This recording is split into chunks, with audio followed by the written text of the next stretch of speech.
4 different speakers. So there's Amal, Johannes, Jorg, and Razvan. I'll give the word to.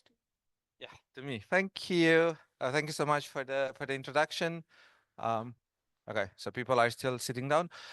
Yeah, so we decided to do a tutorial on in-context learning, and yeah, I've been added towards the end of the and I'm going to start with a little bit of like contextualizing the tutorial and the reason we thought this is interesting and sort of where we are.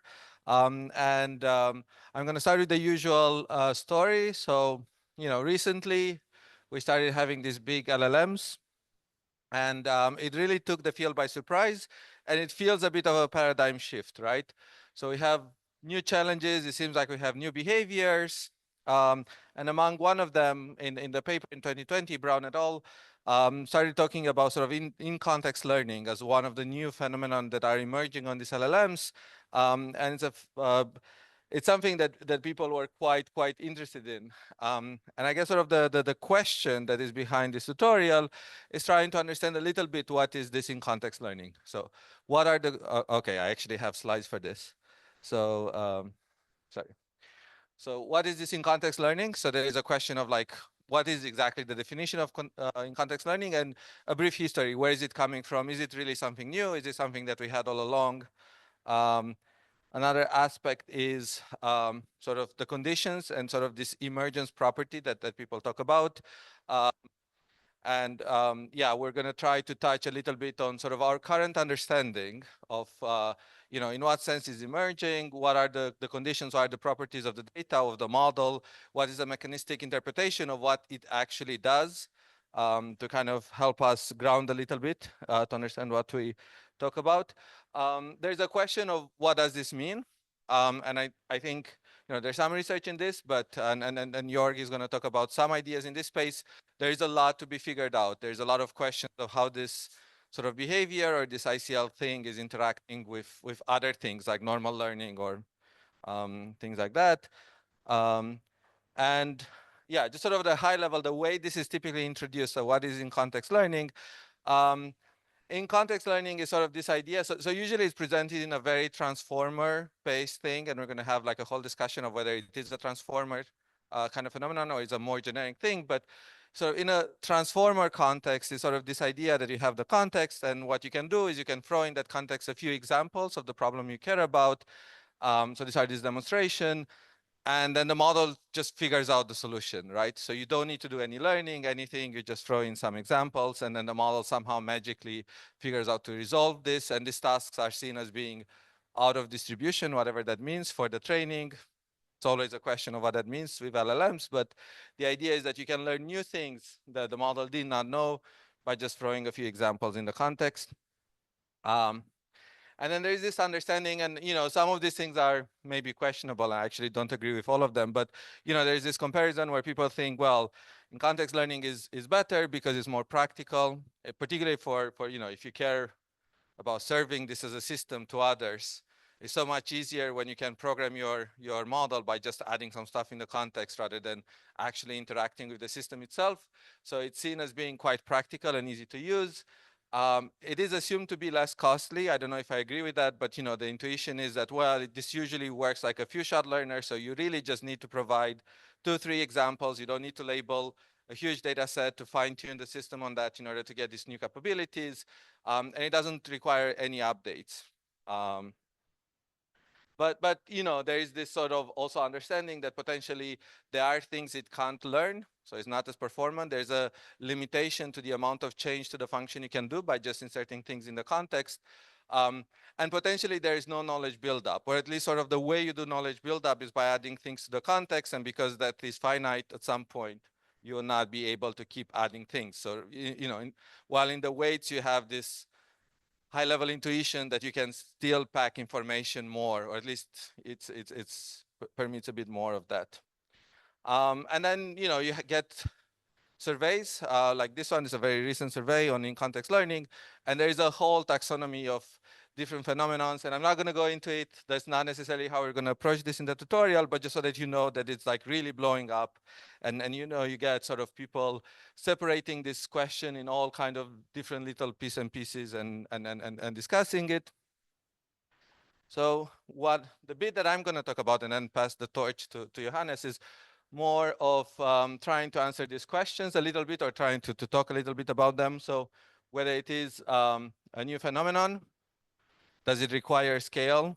And is it LLM specific? Or I guess LLM, it's a bit of vague. Maybe is it transformer specific? And I think it's not. So for at least for the last question, I'm going to have a little section at the end where I'm going to go a bit more in detail, if we have time. And I'm also going to go into RL. So, you know, you guys get comfortable with the. I thought like in the last talk, people were a bit scared about RL, but we're going to talk a lot about in-context learning in RL, because I think it's a really interesting place where you can see certain behaviors that are a bit harder to see in supervised learning. So there's some kind of limitations that are not so always as obvious in supervised learning. So is in-context learning a new phenomenon? So I don't think it is. And actually, if you go back to like early days, so like in 1999, there's a bunch of work. So at that point, I think it was called fixed weight online learning. And then there's works from Sephoch that's calling this meta learning. And if you look at the abstract of the paper, I probably you can't read, but the bit that I'm highlighting in yellow is that it talks about this ability to dynamically changing the function based on the input that it has. And then it also talks about this being an emerging property. So sort of this idea that it just emerges from training on a single task was around from at that point in time. So it's not, I mean, so in some sense, at least the early stages of meta learning as a topic, when it kind of started, as far as I can understand the literature, I wasn't really around at that time. But from my looking over the works of Sephoch and this work of Junger and all, the sense is that people were really looking for something like the ICL that we're doing now. But unfortunately, that didn't work that well. And then you end up with definitions like the one that's now you have on Scholarpedia, provided by Jorg and Scholl, where they talk about meta learning as a learning to learn, but it kind of focuses a lot more on the changing of the optimizer. So basically, I think there was an initial definition of what meta learning was meant to be, that had this property of emerging, sort of you train on normal data, and then you have this emerging property where the system can change the function based on what it sees. So very much in line with the new observations. And then you have, because that did not scale up the way we think it scale up, we kind of ended up to the traditional meta learning, learning to learn, where it's more about your having a specific objective to get this going on. And the objective is trying to change the learning algorithm that you use inside your, so it's, you know, think of mammal, right? In mammal, in the outer loop, you're trying to learn some kind of optimizer that is going to do the learning, or the talk that Jakob did is exactly in this spirit, right? Where it's a lot more focused on a particular kind of like optimizer, and what you're doing, you're adjusting that optimizer by changing its meta parameters. So this is sort of like where we were maybe around 2010. And then you get sort of a description. So this is sort of slice borrowed from UI, but this is sort of a typical way.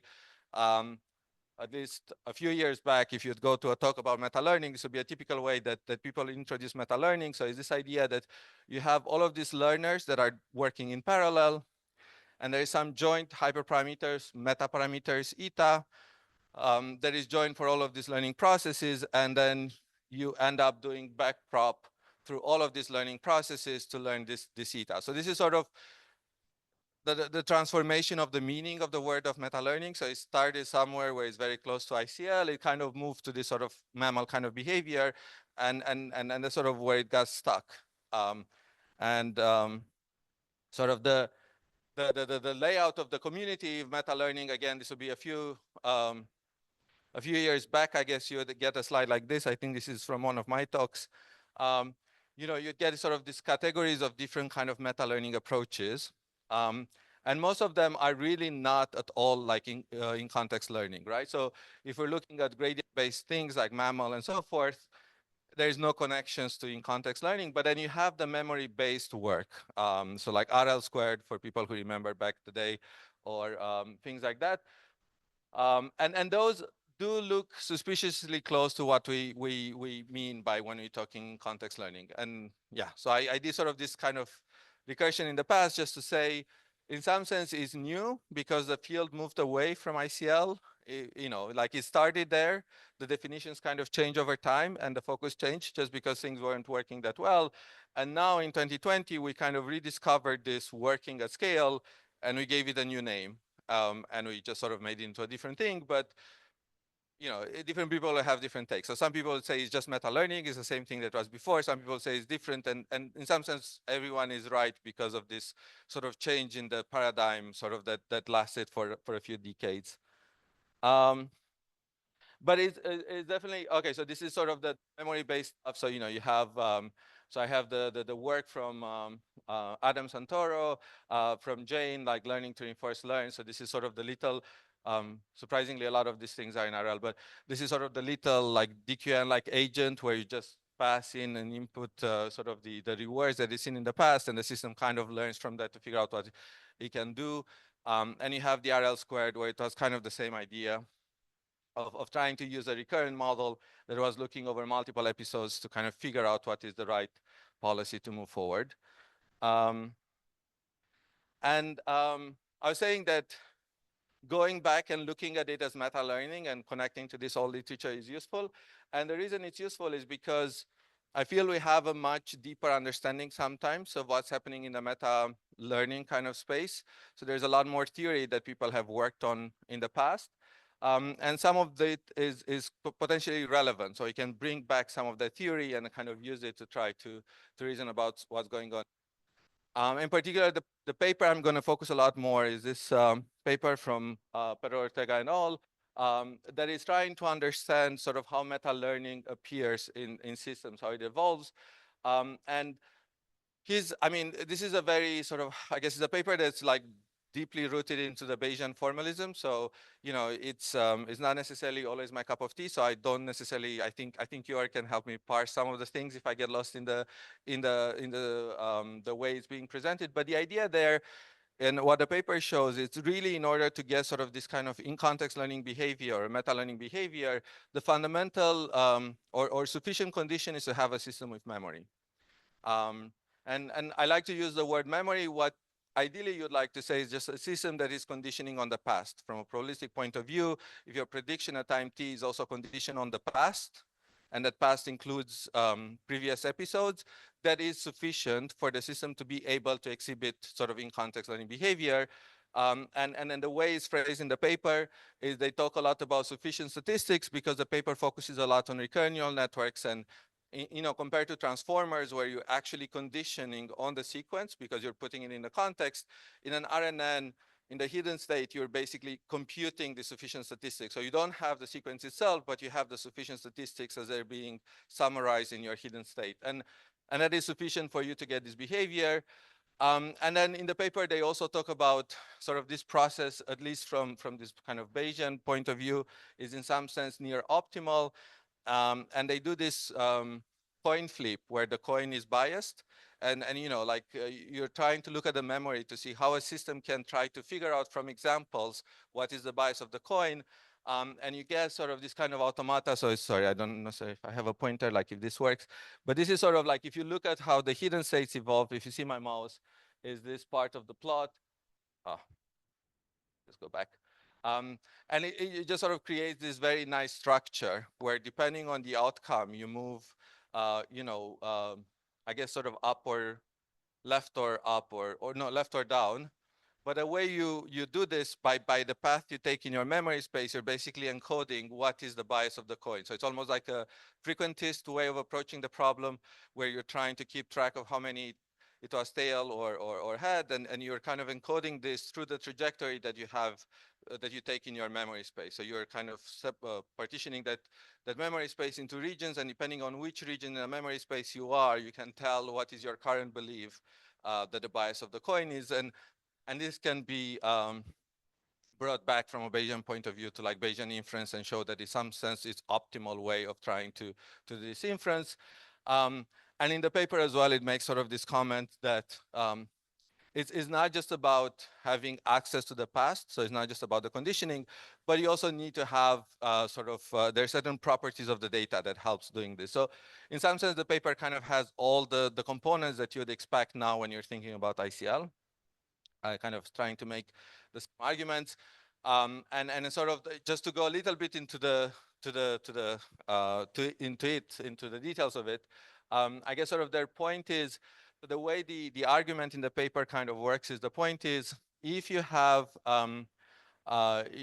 this policy that is looking at the entire trajectory using the chain rule of probabilities, you can decompose it as the prediction that you're trying to doing at time t and sort of the conditioning on the past. And you can see this as sort of as how it's kind of changing your prediction. So it's this kind of conditioning. So this is the operator that is changing your function. So this, because of the chain rule, there's an inference process where you can see sort of in time how your predictions are changing because you keep multiplying with this p of, I don't know, x t given xt minus 1 and so on. So you add these terms, and like as you go through the chain rule, you're changing sort of the function that you behave. And this is kind of like the process under the hood that allows for this kind of learning process to evolve. And yeah, I mean, if people are interested, I definitely suggest the paper. I think it's a pretty cool paper. And the paper also talks about like spontaneous meta-learning. So again, sort of this theme that meta-learning needs to be forced, that it's an objective that you need to add. It's not necessarily there in literature. If you look in the literature, you can find papers way before the ICL was a thing that talk about like spontaneous manifestation or talk about sort of this property kind of emerging. So in some sense, for some people, like we knew that this kind of behavior can emerge. And I think that was the main message that I wanted to give in this introduction, that and it's just something for you to be aware, right? When you talk to other people, like you can find papers like the paper from Pedro or like the previous papers from the 90s, where it is clear that the authors at that point in time observed or were talking and thinking about meta-learning, not something as that you'd force the system into. So you'd not, you'd not have the objective to get a system to do meta-learning, but something that can emerge from learning. And then sort of in the work of Pedro, he talks about like spontaneous meta-learning, and he talks about what is actually necessary for this to happen. And he's talking about, in order for meta-learning to just emerge when you learn on a single task, on a single stream of data, it's important whether you have these states in memory, m stars, that you get to revisit multiple times. And there's a bit more detailed argument in the paper, but the whole point is if you close this loop a few times in your memory, then that is enough for the kind of inference process to discover this kind of meta-learning behavior. And he calls this loop like an episode. So this loop now becomes sort of, you decompose your trajectory every time you cross that m star, and then all of these segments are becoming the different episodes or the different trials in your problem, the different examples, and then sort of naturally from that, you'll get sort of the meta-learning behavior. So you don't need to give these episodes explicitly, you just have a normal sequence of data, but if things align in such a way that you get these loops, then the learning process will discover a meta-learning-like solution. So that's sort of an argument that's being made in the paper. So I just a summary, and then I think this will be my last slide before I switch to Johannes. But yeah, so I think nowadays, if we are to define in context learning, because I talked a lot about meta-learning, but not ICL. I think the idea or the difference between meta-learning and ICL is that ICL is really a form of memory-based meta-learning. Meta-learning as a term, it's a bit more generic and includes a lot of things like mammal and so forth. So if I am trying to like restrict the definition, I would refer to ICL of like this memory-based. I'm not sure how catchy the memory-based thing is. That's how I tend to refer to it. I think it's, like this kind of conditional approach to meta-learning, where you get meta-learning by just conditioning on the past. So it's a memory-based meta-learning system. And then another thing that the people in the community would emphasize is that ICL needs to appear spontaneously. So you could have this kind of memory-based meta-learning, and you can force it by supervising it. But ideally, when people talk about ICL, they expect this to emerge naturally from just learning on a single task. And we know that this can happen if there are certain properties to the data. And the minimum requirement or the sufficient condition is to have memory or to have sort of this ability to condition on your past. And this is more of an expressivity argument. So it's not, it's more just saying that if you don't have memory, if you cannot condition on your past, then you can't exhibit meta-learning like behavior. It doesn't necessarily say that if I'm conditioning on the past, automatically I will have meta-learning behavior. So it's not sufficient, it's necessary. So the necessary condition is to have memory, because if you have it, then you can show that you could exhibit this. If you don't have it, you can prove that you cannot exhibit this. So this is sort of where we draw the line in terms of architectures. So anything like a recurrent network, anything that tracks the past in any way, computes any statistics of the past, can potentially exhibit this kind of behavior. It's not language specific. A lot of this previous work actually did not look at language at all and was looking at all kinds of data. So it's not that there is something specific to language to get sort of this meta-learning behavior. There are some properties of the data. So in particular, if you want this to appear spontaneous, you need to have these loops in the memory. If you follow the work of Pero Ortega, which is one approach of trying to formalize this kind of concept. And I'm sure as time goes by, people will come up with other kind of theories or ways of thinking about and other conditions that need to happen. In practice, scale helps, but it's not necessary. So a lot of these previous works were definitely not at the scale that we're running things now. So there was nothing in billions of parameters or whatnot in sort of RL squared and all of these older works. And it has been studied for a long time, but at the same time, it's also fair to say that it's something new, because there has been some kind of dramatical changes in how people think about these things. And it's the same question of like, is deep learning just neural networks from the 80s? It is, but at the same time, it is useful to have the term to refer of like what happened after 2016, because there are some particularities, right? So there is certain particularities in sort of the kind of things that people refer to ICL, and therefore sometimes it's okay and it's useful to acknowledge that it's somewhat different from meta learning, but at the same time, it's also good to know that similar things were studied before. Okay, and with that, I'm going to pass the torch to Johannes, and yeah, I have a small section at the end with RL.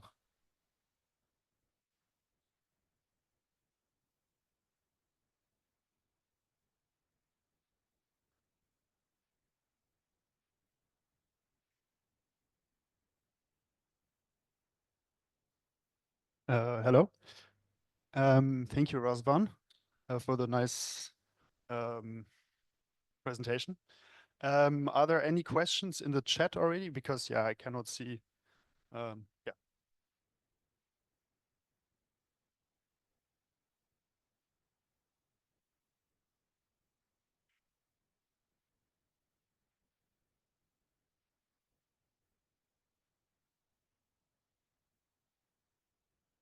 Sorry, so you said, is meta learning necessary for ICL?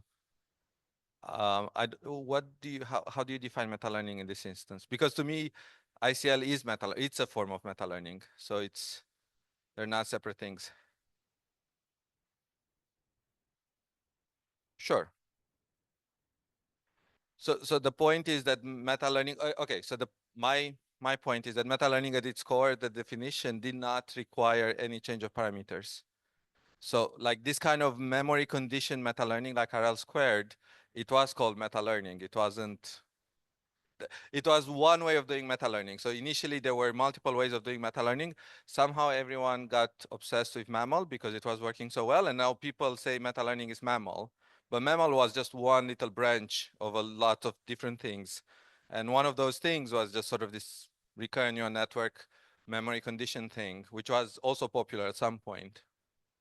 So they're the same thing. I mean, it's a question of definitions and terminology, but meta learning and ICL are the same thing. Meta learning does not require you to change weights. Meta learning is just sort of the ability for you to change your behavior based on the data that you observe. That would be kind of like the meta learning behavior. So where you don't use your Bayes optimizer, but the system somehow learns from the data, and whether it stores what it learns within the parameters or within the activations, that is sort of just a random choice that we make.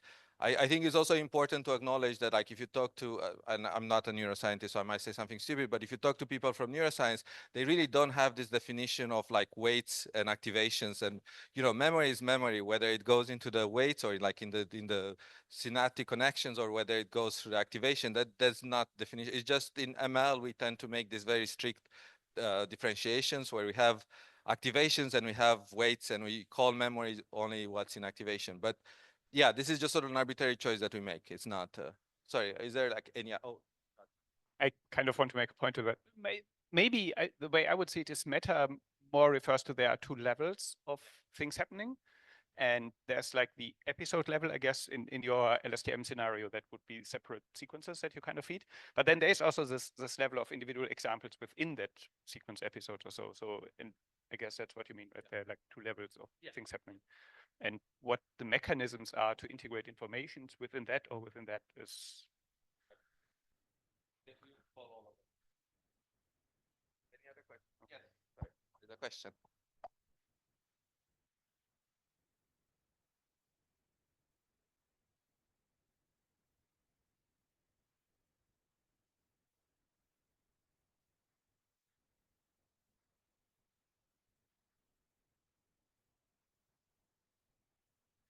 So as far as I know, they have not. Like, I would not be surprised if you'd have a similar behavior where if you kept tuning, like the kind of ICL kind of behavior for an RNN would disappear.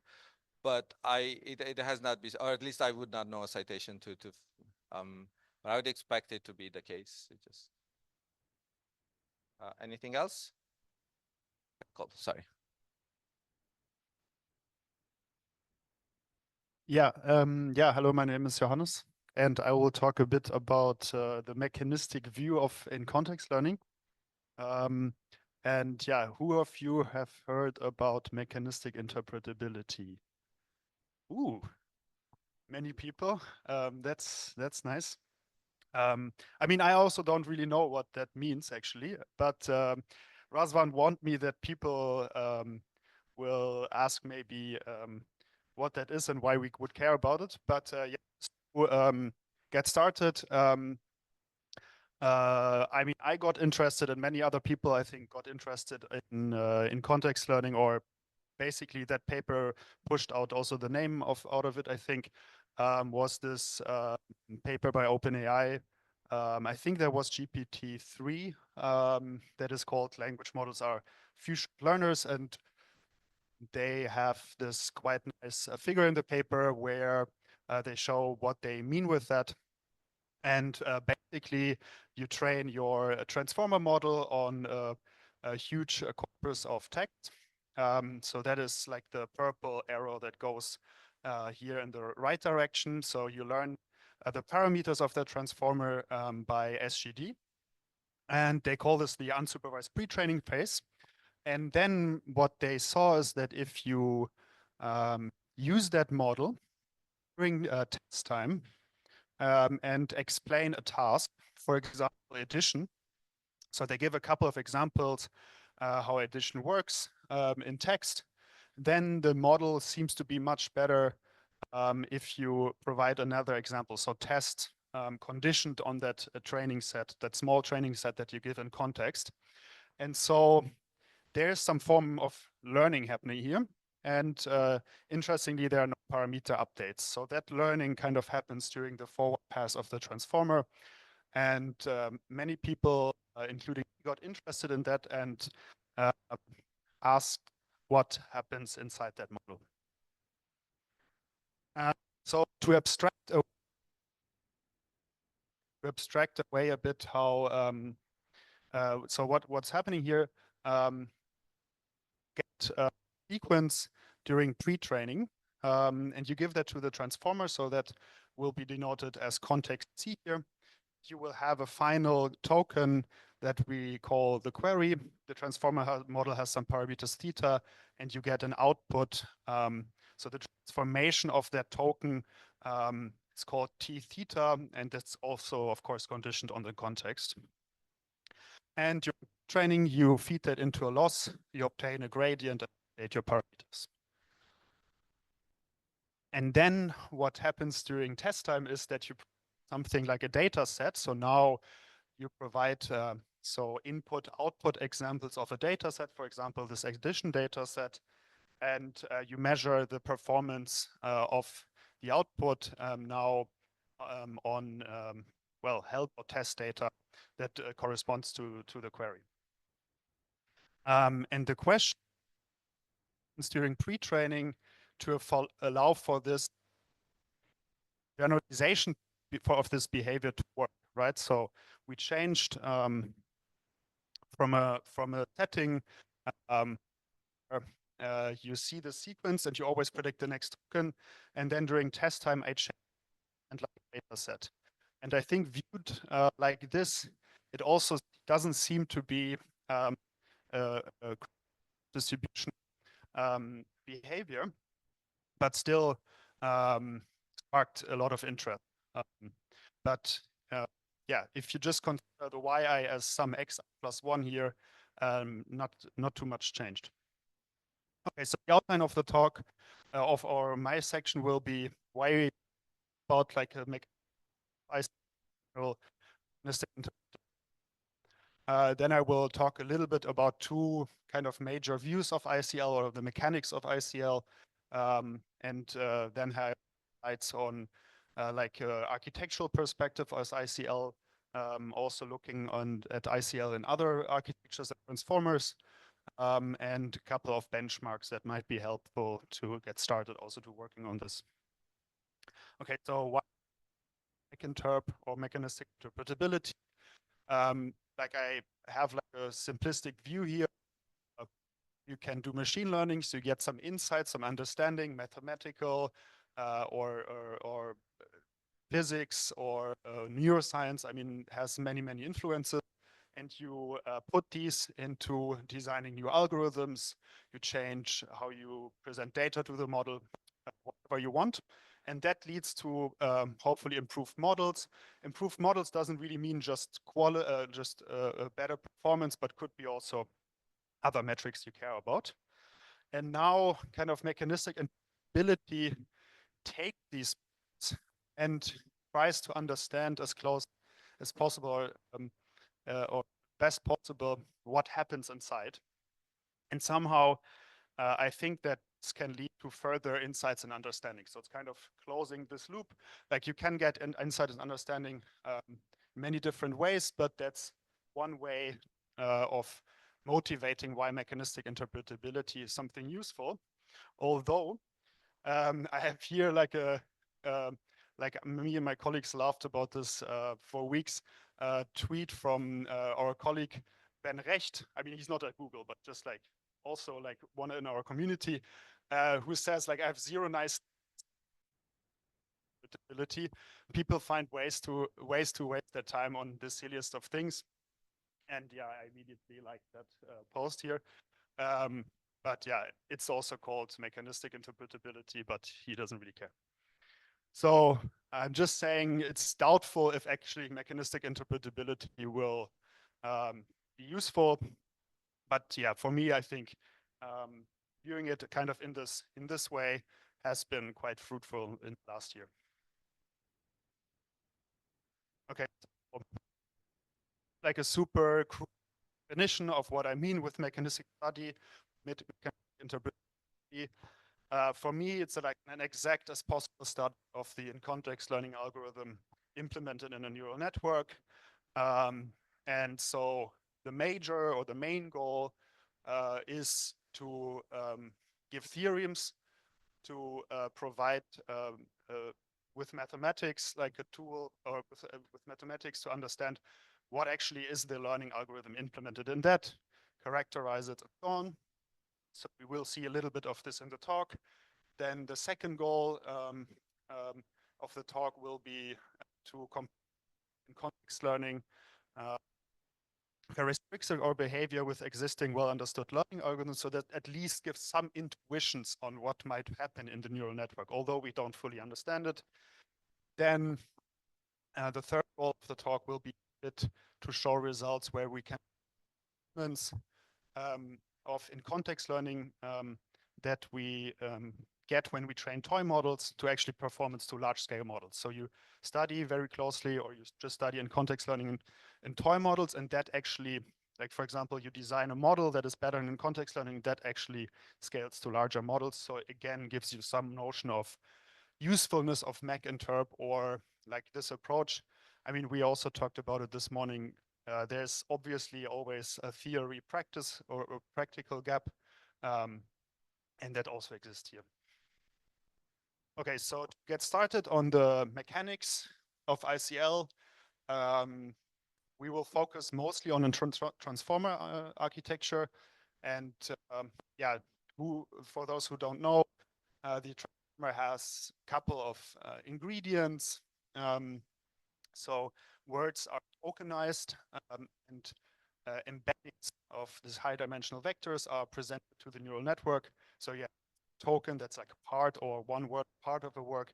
You provide a vector to the neural network, and then you add or concatenate so-called positional encodings. So that's this sign here, which gives the neural network the information of where you are at in the sequence. So what is this? Should I skip the slide? Does everybody know what a transformer is? Okay. And yeah. Okay, so you just add position encodings because the transformer is quite special. And actually, if you don't provide these, it's very hard to where the tokens is in the sequence. So is a word that is in the neural network now encoded in these embeddings next to another word or not is actually super hard to figure out in the transformer. And so we add these position encodings to make that possible. And then just repeat this kind of transformer block multiple times, which consists of the famous self-attention layer. And then this is followed by an MLP, and the inputs to both of these layers is a layer normed. So it's just a normalization. And what is important is also these residual connections. So the output of this function, the self-attention and the MLP are added to what we call like the residual stream. So you have a high dimensional vector. This is for every token you have one of these, and then the operations of the MLPs and the self-attention will add to this vector. And we will mostly use these two because yeah, the MLP is probably also not irrelevant for context learning, but much more importantly, I think, is the self-attention, which gives what we just heard, the transformer way of having a memory, making it a sequence model. Okay, so just to recap also softmax self-attention, because we will look at the equations like a little bit.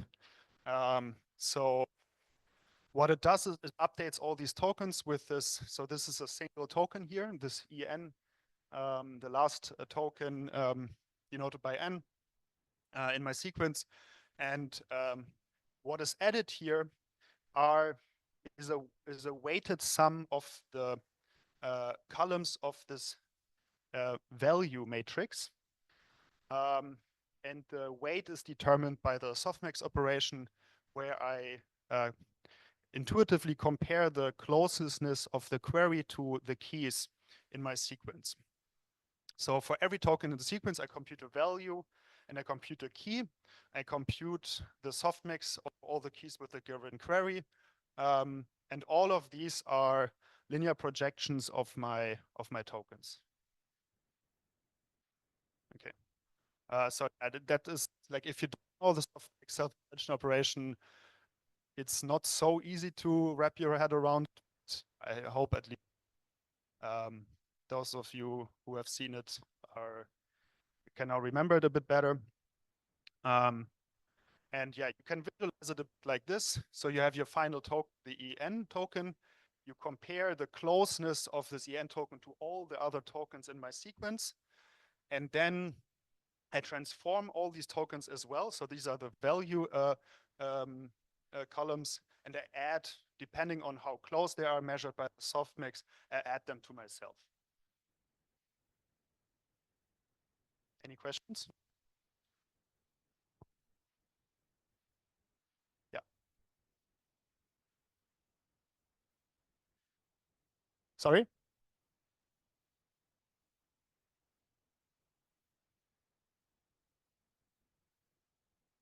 So I think softmax self-attention more or less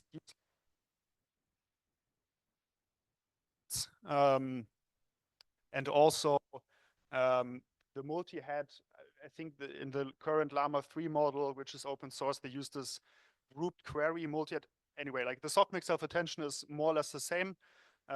As I also wrote down here, what they changed to compared to this figure is that they use the layer norm before and not after the both of them, like MLPs.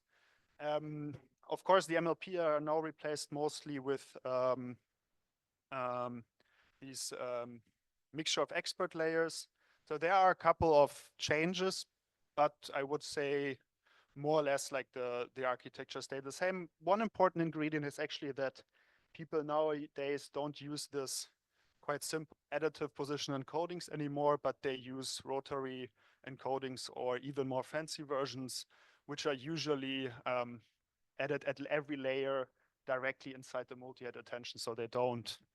Yeah, it's a little bit more complicated than that, but like compared to the original version, but otherwise they're similar in spirit.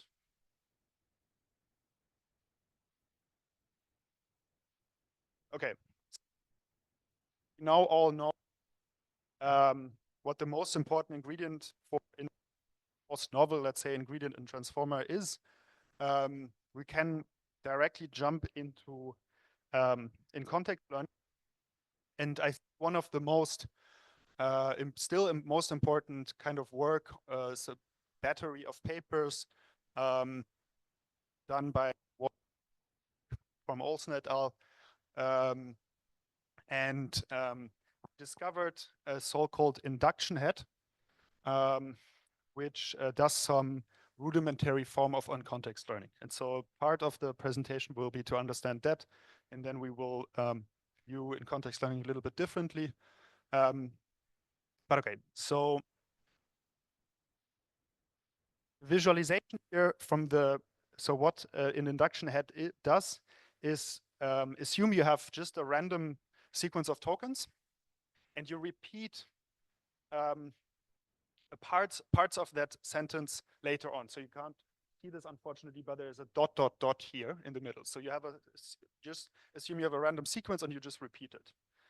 And the induction head basically implements a mechanism such that if you see exactly the same sequence or parts of that sequence again, the transformer will kind of auto complete that sequence as it has seen it in the context. So the node token here will look in context if it was already present and copy over the token that succeeded the node token in context. Okay, and so this is a two self-attention layer circuit. So we start with the first self-attention layer. They call it here a head because usually in self-attention we have multiple heads, but it's just the same operation multiple times applied in parallel. Okay, so we have a first attention head copies information from the previous token into each token. And then we have a second layer, which we call the induction head, a second attention head that based on this previous copying of tokens together can copy over the token that succeeded its own token in context. And so these together will cause the sequence ... AB ... A to be more likely to be completed with B. So this is the induction. Okay, and to look at it a little bit more from the mechanistic view, so how this could be actually implemented inside the weights of a transformer, we start with a little simplification. So we saw in the previous slide that the position encodings are added to the tokens, but here we concatenate them to make it a little bit simpler. And then we have a first copy layer. This is now, don't have to understand all the details here, but basically what is important is that this first copy layer can simply, with a query and key operation, pick position encodings, transform them a little bit, and then have position encodings that are next to each other lead to the softmax operation spike there a lot. So you are appending always to exactly the token that is behind you. And that can be easily done if you, for example, think of the hot encoding as a position encoding as a hot encoding, so one hot vector, and this key value matrix that transforms them is a by one shifted diagonal, which kind of shifts the one hot one step further. Okay. So what we end up with is a token stream. So this happens for all tokens simultaneously. What will happen is I'm just omitting here, deleting the position encoding. So in the next, like magically, we don't have position encodings in the next layer anymore because they don't matter for us anymore. So we now have tokens where we have the information of neighboring tokens copied underneath each other. And now we have a second self-attention layer, which basically does exactly the same. So it picks the lower half of the token and then compares them and is now able to, when I see myself in context, I'm now able to copy over the xi+1 token. So the one that succeeded me in context. Okay, so if you didn't get the details, it's not super important.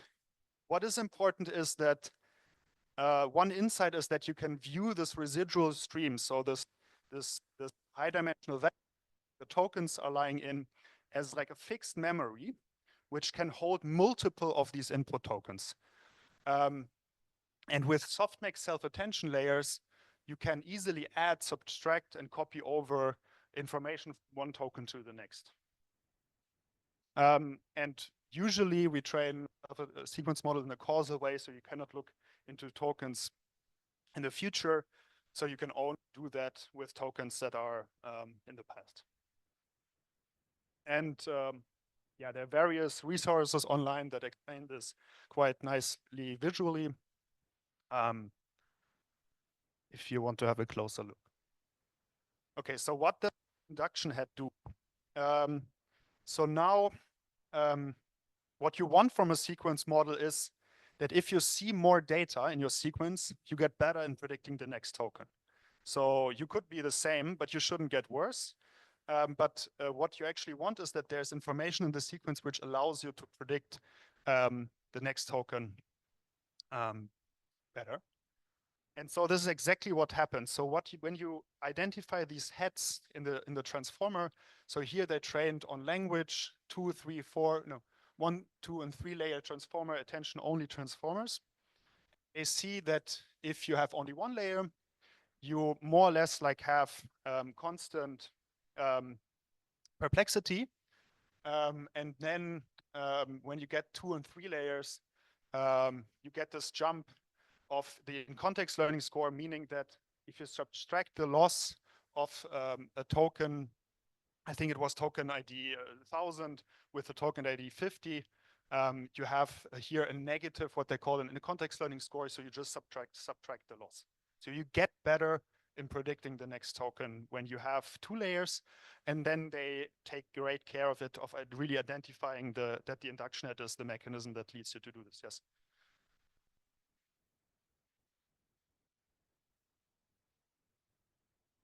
So you mean that if the 3 models here are trained on the same training data? Yes. Yes.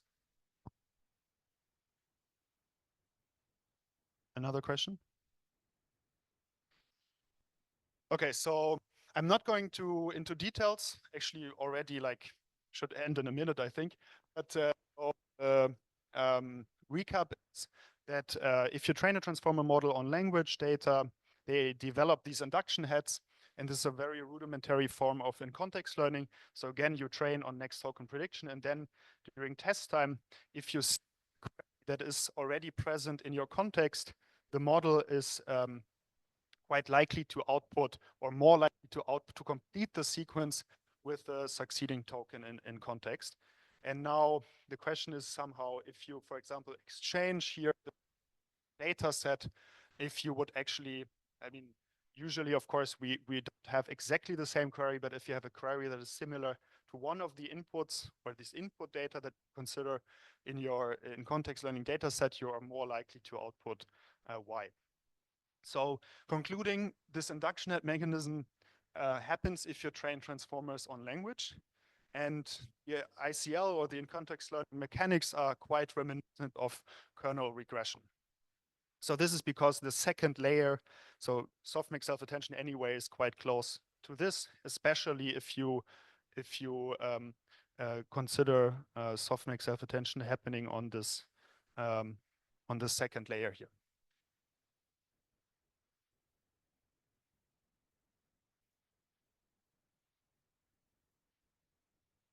Okay, just the recap of that.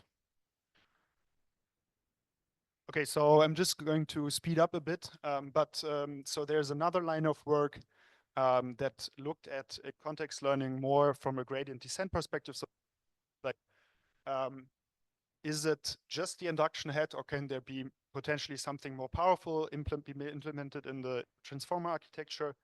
And so to study this in a more controlled setting, there was very nice work by Jorg et al. In 2022, which studied what transformer learn in context if you provide data sets that come from very simple, if you train them to predict like the final next token when queried on a data set that, for example, can be obtained by using a linear teacher. So what happens is you train a lot of linear models, you sample a lot of linear models, you sample a lot of inputs, and you sample, therefore can compute the outputs. And then you present this data to a transformer model, and you train it on every second token to predict the correct target of that data set. And so what happens then during inference time, you provide this data set, a new data set by sampling a new teacher, a new linear model, and then you present this data set and check if the transformer is able to infer the correct linear model and predict accordingly.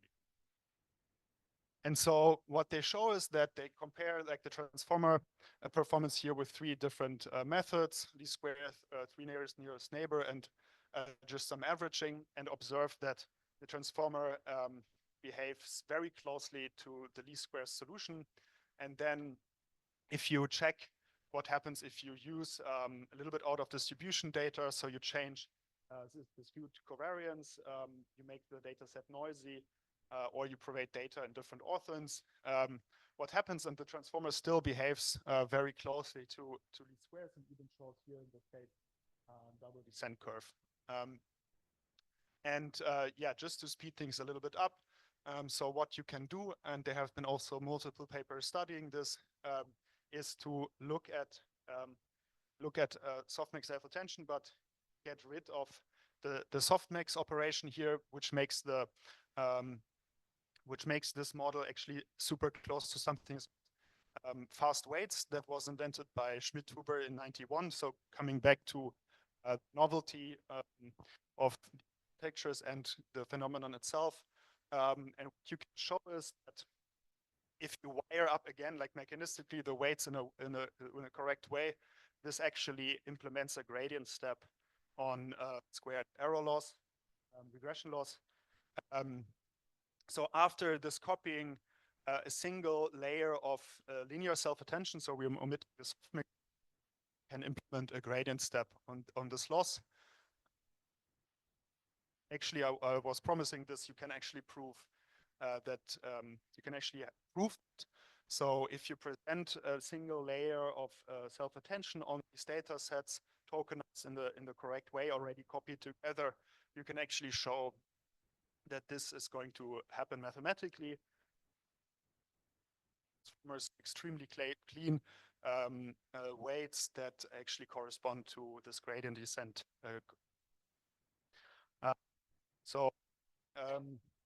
Yeah, just a second recap.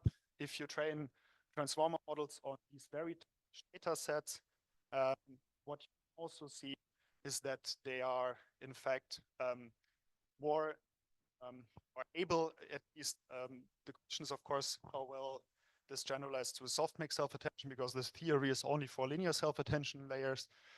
They can implement gradient-based in context learning algorithm, and So when you stack like multiple of these layers, as we also heard this morning, we can approximate the least squares solution, as we also saw that the transformer is doing this by chaining multiple of these layers and actually implement an optimizer inside the network.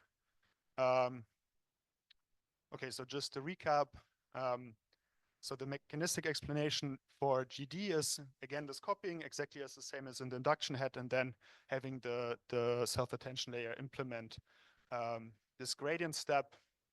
And you can actually speed this up by showing that you can, and this happens also in practice, that you can accelerate this by precondition gradient descent, and showing that the linear self-attention layer can quite nicely implement matrix inversion algorithms and so on. Okay, so in the interest of time, I think I will jump over this and just quickly talk about like future directions. So one obvious thing is, of course, close the research gap to large-scale models. I think there are many ideas are possible. Then this mesa optimization view of having like this optimizer within the neural network discovered. Also, there are also many questions here, but one interesting one I want to highlight is that the one also I think Razman already mentioned is this in context learning consolidation, which is related to continual learning. So when you learn something in context, you might want to consolidate that knowledge in the weights of the transformer itself. And this, I think, is an open problem. How to do that, because once you get rid of the context, the knowledge that you, or the thing that you learned is gone. And so more research questions about what happens to ICL during fine-tuning. I think this is super important, because now all these reinforcement human, so you fine-tune on various things, instruction tuning, human feedback, and so on. And what happens to these algorithms if you do that?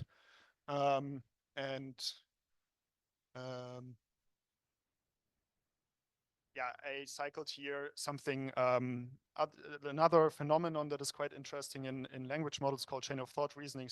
You tell them to think step by step, they start producing better outputs. And the question is a bit if you can also study this through the lens of mechanistic interpretability. And I think, so as far as I know, there's been maybe one paper about this. This is also super interesting future direction. Thank you.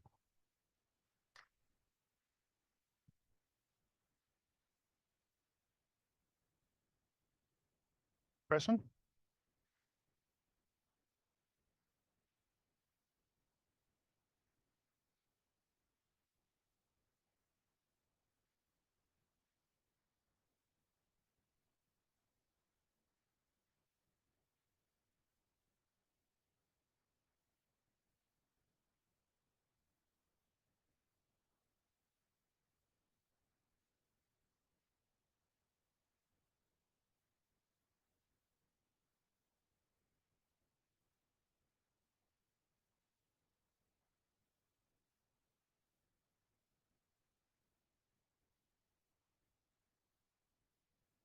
Yeah, that's a super good question. I think there's a weird page number here, but yeah, I mean the math only tells you what happens in one layer, so you can only be sure for now what happens in one layer. You can show by probing at least that usually the loss, at least if you start to train these models on quite simplistic things, that the loss, if you probe out, that on quite nicely. But of course, having guarantees how fast or what happens, any result there. I mean, one criticism is that if you use this algorithm inside this algorithm and you probe with something, you see, for example, that I mean, there are things meta learned in the architecture, for example, like the learning rate, right? So you will set the learning rate in that transformer. Somewhere in the transformer weights there will be a learning rate, or other parameters that describe this optimizer, and so it will be overfitted to some extent to your training data. But I think, like, and I tried this So if you train transformers on a distribution of linear regression tasks, and then you also tune the learning rate of just GD, both of them more or less explode if you, for example, change the curvature of the problem, and more or less in the same way. So it's not like the algorithm is, I mean, it's probably very different from plain gradient descent, but it still behaves like qualitatively the same.